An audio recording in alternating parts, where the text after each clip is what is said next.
הטיל המתפצל, חברים. יואו! זה הטיל המתפצל.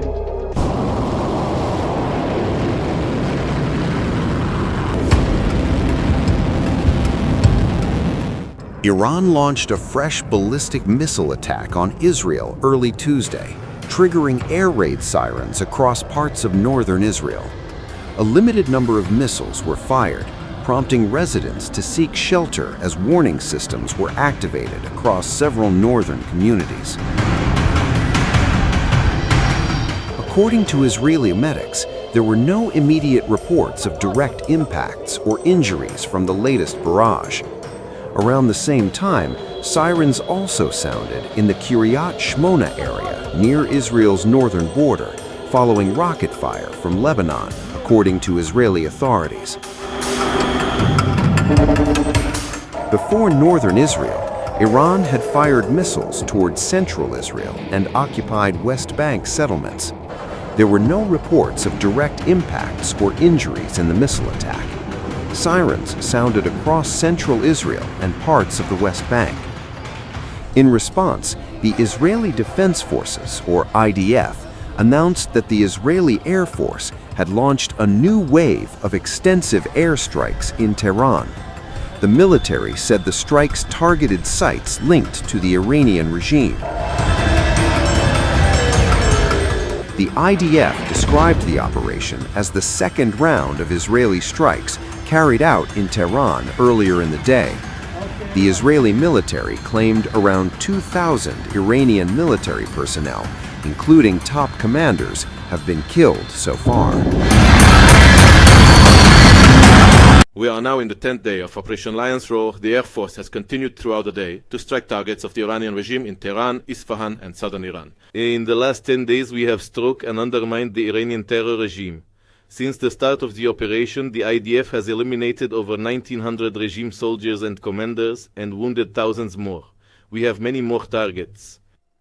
This is a continuous effort. We are intensifying the severe damage across all levels and systems of the regime. In a significant attack by Air Force planes, we destroyed the Quds Forces transportation network. During the attack, we targeted and destroyed 16 transport aircraft operating on behalf of the Revolutionary Guard. These planes were part of a transfer route for weapons and money to the regime's proxies throughout the Middle East. Since the start of the operation, we've attacked 6 military airfields across Iran. We continue to strike the strategic capabilities of the regime and its terror axis.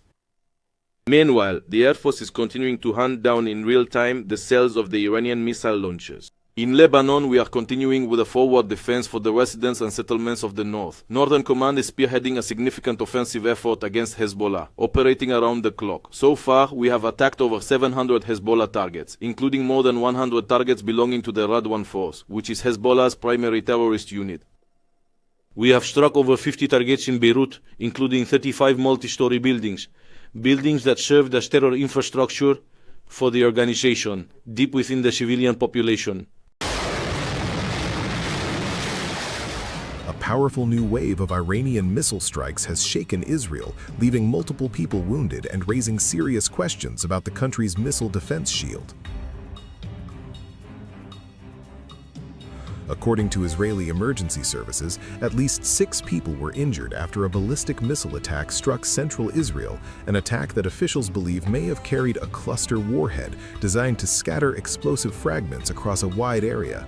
The strikes came during one of the most intense days of missile exchanges since the conflict began. Air raid sirens echoed across major cities, forcing millions of Israelis to run for shelters as Iranian missiles streaked through the sky. Cluster warhead suspected.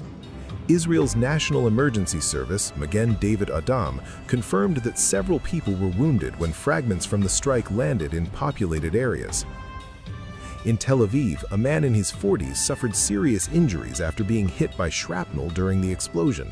Another impact site in Petah Tikva left 5 additional people wounded. Among them was a 25-year-old man listed in moderate condition, while several others were treated for lighter injuries. Police reported more than a dozen impact points across central Israel. The The wide spread of explosions strongly suggests the missile may have been carrying a cluster bomb warhead, a weapon designed to disperse multiple small explosives over a large area. Cluster munitions can turn a single missile strike into dozens of dangerous blast zones, increasing the chances of casualties and infrastructure damage.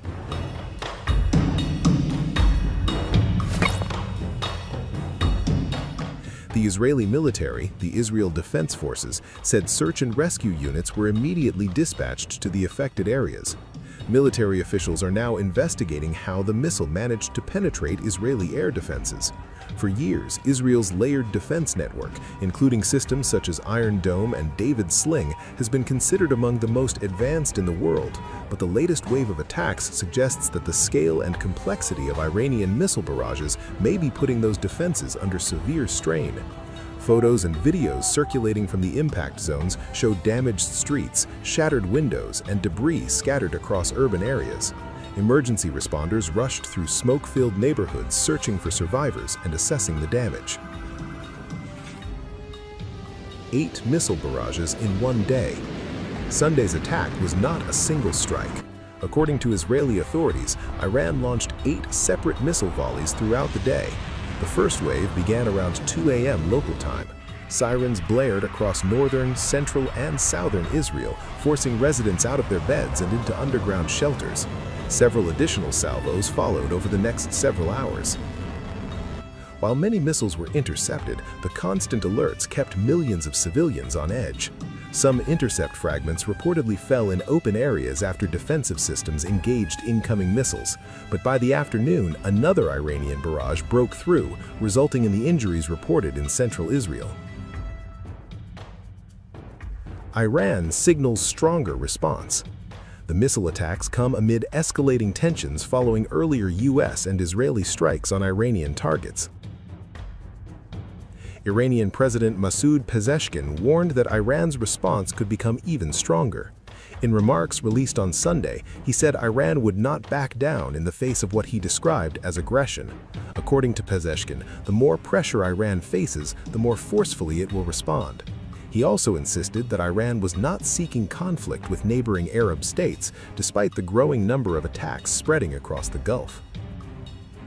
But the widening scope of Iranian strikes is raising fears that the confrontation could spiral into a much broader regional war. Gulf countries also targeted.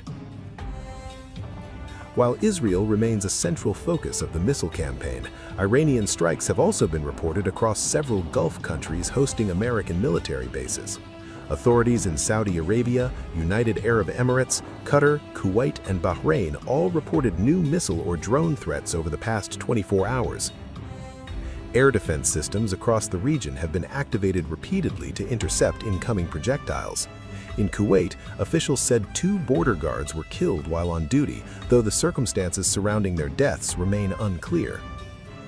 Authorities also reported that fuel tanks at the country's international airport were targeted in a drone attack.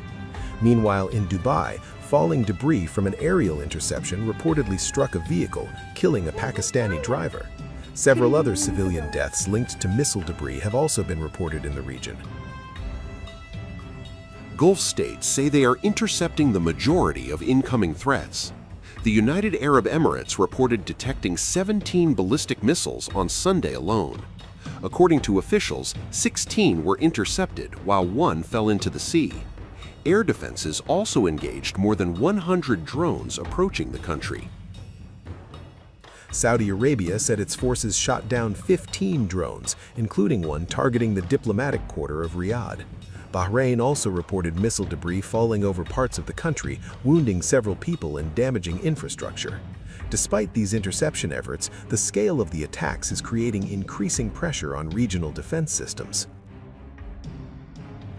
Military analysts warn that the ongoing missile exchanges represents one of the most dangerous phases of the conflict so far.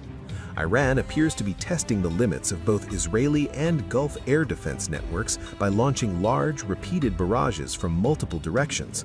At the same time, Israel and its allies continue to strike Iranian targets in response. The result is a rapidly expanding battlefield stretching across the Middle East. From Israel's major cities to Gulf oil facilities to international airports and military bases, the conflict is touching nearly every corner of the region. For civilians living under the threat of missiles, the constant sirens have become a grim routine. Families are spending hours inside bomb shelters. Air defense batteries remain on high alert round the clock. And emergency crews continue to respond to impact sites whenever a missile slips through the defensive shield. Each new barrage brings fresh uncertainty and the risk that the next strike could cause even greater damage. The next phase. As the exchange of attacks continues, world leaders are urging restraint, but the momentum of the conflict appears to be moving in the opposite direction. Iran is signaling that its missile campaign will continue. Israel has vowed to respond to every attack. And across the Middle East, governments are bracing for what could come next. For now, the skies above the region remain filled with sirens, interceptors, and incoming missiles.